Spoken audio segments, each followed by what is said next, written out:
What is up, people of the internet? It is Pastor Alex here with Christ Redemption Church. Make sure you like, comment, and subscribe because we're going to be talking about speaking in tongues today. So let's get started. The Bible does support speaking in tongues, but there's some caveats to it, and in many worship styles, it's not held to a biblical standard. So what does the Bible say? In 1 Corinthians chapter 14, Paul most directly instructs on how spiritual gifts, especially tongues and prophecy, how they should function in a church setting. And let's go a little bit further. And that is 1 Corinthians chapter 14. You can look at verses 9, verses 11, and we're going to be reading from the ESV. You can read from any translation. But it says, "So with yourselves, if with your tongue you utter speech that is not intelligible, how will anyone know what is said? For you will be speaking into the air." And it continues in 11. It says, "If I do not know the meaning of the language, I will be a foreigner to the speaker." The point of this verse says if what's spoken can't be understood, it's meaningless to the church body. It's all about edification. And then you can look even in verse 13. It says, "Therefore, one who speaks in a tongue should pray that he may interpret. Tongues must be interpreted to be of use in the corporate worship."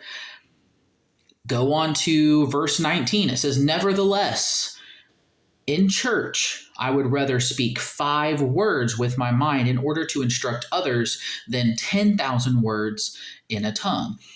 Edification is the goal, not this spiritual display. I'm sure you can think of where you have people hollering in and sounds like they're babbling, and it's almost as if they're just overcome with this feeling. That is not the biblical edification of speaking in tongues. That is a show, that is a display. In 23 through 24, it says, "If therefore the whole church comes together and all speak in tongues, and outsiders or unbelievers enter, will they not say that you are out of your minds?" Here's the point of this one. Worship should be intelligible, as we've said before, especially for outsiders. Otherwise, it causes confusion or alienation. And it goes even further in 27 through 28. It says, "If any speak in a tongue, let there be only 2 or at most 3, and in each turn and let someone interpret. If there is no one to interpret, let each of them keep silent in church and speak to himself and to God." This is where Paul becomes more clear about regulation. If there's not interpretation, you are to be silent in church. In 1 Corinthians 14:33, and then also in verse 40, it says, "For God is not a God of confusion, but of peace. But all things should be done decently and in order." Worship should reflect God's nature, peaceful, not chaotic. There's tons of scholars that also back this up. You can look at Gordon D. Fee. He's got the NICNT commentary on 1 Corinthians. Paul sees tongues as a gift for private prayer or personal edification unless interpreted. You've got Craig Blomberg in the NIV application commentary. There's a quote that says, "Paul insists that the purpose of spiritual gifts is to build up the church. Any practice that turns corporate worship into a spectacle or self-serving experience has misunderstood the Spirit's intention." D.A. Carson, in his book, Showing the Spirit, a theological exposition of 1 Corinthians 12 through 14, says, "Tongues, when uninterpreted, fall short of Christian love because they do not edify others." Paul's argument is not just about order, it's about love prioritizing the good of the community over the individual. Carson ties this misuse of tongues to self-centeredness, contrasting with Paul's call to edify others and walk in love.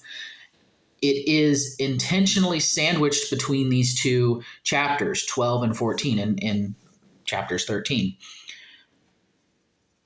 God's desire, here's the key theme here, the key message. God's desire is for worship that builds up the church.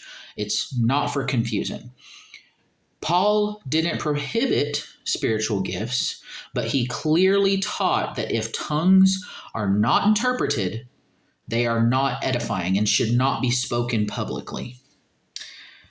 I am open to hearing your thoughts on this. Leave a comment and we will discuss there.